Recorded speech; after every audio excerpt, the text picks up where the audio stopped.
doctor en Derecho Internacional, analista internacional también, y bueno, hace un recorrido por la política latinoamericana, elecciones en Colombia el domingo. ¿Cómo ves eso?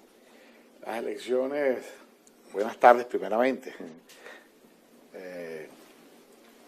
Agradecido de volvernos a reencontrar en este espacio que podemos difundir esas noticias internacionales y además darlas con la mayor objetividad posible. Con respecto a América Latina, hemos visto un giro de esa izquierda hacia la derecha. En Perú una situación muy reñida. Creo que Colombia también nunca había estado tan polarizada una situación como la de Colombia, entre el candidato oficialista Iván Cepeda, apoyado por el presidente Gustavo Petro, y Abelardo de la Espriella. Abelardo de la Espriella es un hombre joven de 48 años, abogado penalista, empresario, ha estado en esto y ha causado una sensación, una revelación, porque primero era Paloma la candidata que apoyaba a Uribe, pero bueno, él agarró mucha fuerza y ahora se están enfrentando ambos y en esta situación no sabemos qué puede pasar, porque lo que sí son las consecuencias que puede traer la victoria de cada uno, esas son las cuestiones que podemos analizar. Pero en Colombia hay garantías de que haya transparencia electoral, de que hay vigilancia internacional, presencia internacional. Sí, aparentemente todo está muy bien. Sí. Habrá que ver el resultado del domingo, ¿no? Exactamente. ¿Y en Perú cómo están las cosas, que se ha prolongado mucho?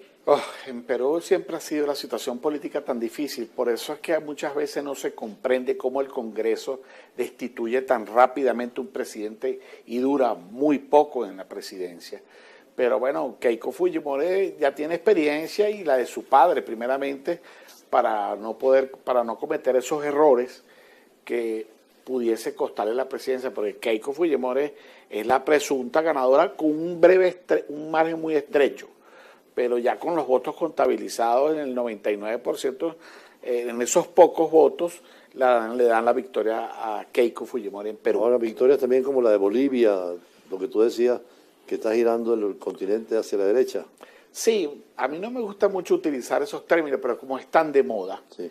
y se discute tanto hasta en el ámbito universitario, el ámbito académico se habla, porque eso tiene un origen entre los jacobinos y los girondinos. En la Revolución Francesa. En la Revolución Francesa, los jacobinos se sentaban a la izquierda y los girondinos a la derecha. Los más radicales, los más temperamentales. Sí, exactamente. Entonces, es una situación que muchas veces el televidente, el amigo, no va a comprender izquierda y derecha, pero porque los orígenes están ahí, en la reciente historia, cuando se da esa Revolución Francesa y esa Asamblea Nacional Francesa. Pero con respecto al sí, es una verdad que estamos evidenciando cómo están cambiando las cosas. Yo creo que también ha influido mucho el presidente Trump, Javier Milei, Bukele en la República de El Salvador, y entonces han visto como ciertos cambios y los pueblos pues están dando unos votos. En Colombia veo la situación difícil. Nunca la izquierda había estado tan fuerte. Nunca la izquierda había estado en el poder como lo estuvo con Petro. Primera vez que un candidato que gana la presidencia en Colombia y vemos como Gustavo Petro, y eso se ha fortalecido. Por eso la izquierda y la derecha, un candidato francés le decían a un señor francés si era de izquierda o derecha, y decía que era de izquierda por el corazón que lo tenía a la izquierda, pero que la cartera la tenía a la derecha. Parece que la derecha es más conservadora, la izquierda es más emocional. Sí. Es más racional la derecha. Sí. ¿Cómo queda América Central también con triunfos en Costa Rica y en Honduras? Bueno, América Central si tomamos desde México... Panamá también. Sí, Panamá. Sí, lo que tú has dicho es muy cierto, o sea, pero estos países son pequeños, no son de mucha influencia. En cambio, México sí es muy fuerte. La situación con México, y de hecho, esta mañana pude leer las noticias que Donald Trump dice, ahora viene la situación con los límites y las posiciones terrestres. O sea, tiene límites marítimos con Cuba, Estados Unidos tiene límites terrestres y marítimos con México. Entonces, hay una situación donde el presidente Trump dice que va a poner mano dura para que no entre. Lo ha ido haciendo, pero se enfocó mucho en Irán y en Venezuela. Una situación geopolítica que tenía que ver mucho con la energía, el paso al estrecho de Hormuz, que en el trasfondo de esa intensidad política hacia el Medio Oriente, en este caso Irán específicamente, es precisamente eso. También hay, obviamente, evidenciado ese uranio enriquecido para que no tengan energía. Puede tener energía nuclear pacífica, pero no ese uranio enriquecido para llegar a... ¿Sería un peligro para Israel que Irán tuviese armas nucleares? Por las amenazas que los líderes, que ya creo que ya han fallecido, que han amenazado a Israel abiertamente y públicamente, no es un secreto. Sobre todo. Sí, y además los ayatolas también decían el gran demonio de Estados Unidos y el pequeño Satán, Israel. Entonces eso hay que destruirlos. Y han llamado muchos líderes de la Guardia Revolucionaria, que son la principal fuerza y que tienen mucha influencia en Irán. Entonces han llamado a la destrucción del Estado de Israel. Es una realidad, pues uno ve, sí que puedan, pero lo han expresado. Ahora, del dicho al hecho también puede haber unas ciertas diferencias, que se concreten esas realidades. Ahora Trump parece que se equivocó también con Irán, creyó que iba a ser más fácil como Putin con Ucrania, se les conflicto y se les han alargado. Sí, han habido esas comparaciones.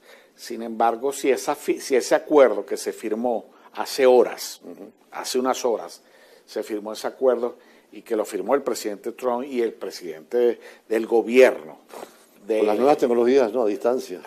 Eso también me llamó profundamente la atención. Esas firmas electrónicas que se dan en la distancia y ambos los presentaron el acuerdo públicamente firmado. Ojalá que haya paz, ojalá que exista la paz y que se mantenga esa posición de no conflictos, porque quienes sufren también muchas veces en daños colaterales pueden ser poblaciones inocentes en Irán. Pero Irán fue golpeada duramente en posiciones estratégicas y quirúrgicas.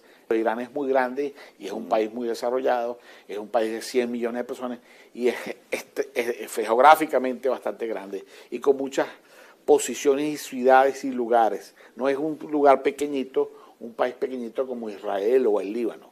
Y el tema ecológico, ambiental que se ha dejado por el apocalipsis del calor, del ambiente.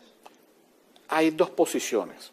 Hay la posición que habla de los hechos naturales, las posiciones de los hechos naturales de movimiento de traslación y el de rotación de la que estudiamos en geografía de bachillerato, y hay aquellos movimientos que hablan de que también el hombre incide mucho en lo ecológico, pero también debemos tener un equilibrio en eso.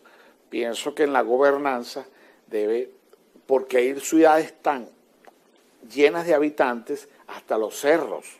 Entonces yo pienso que debe haber una distribución equitativa dentro de ese territorio nacional. Y hablando a lo internacional, más allá de las fronteras nacionales, creo que también hay situaciones donde se puede evitar daños ecológicos para que el mundo pueda tener un mejor ambiente. Plantea esto por el derrame petrolero de Trinidad que ha afectado mucho el ambiente nuestro marino. ¿Qué debe hacerse en esos casos y qué sanciones internacionales pueden haber? Bueno, Venezuela y Trinidad tienen relaciones diplomáticas y consulares.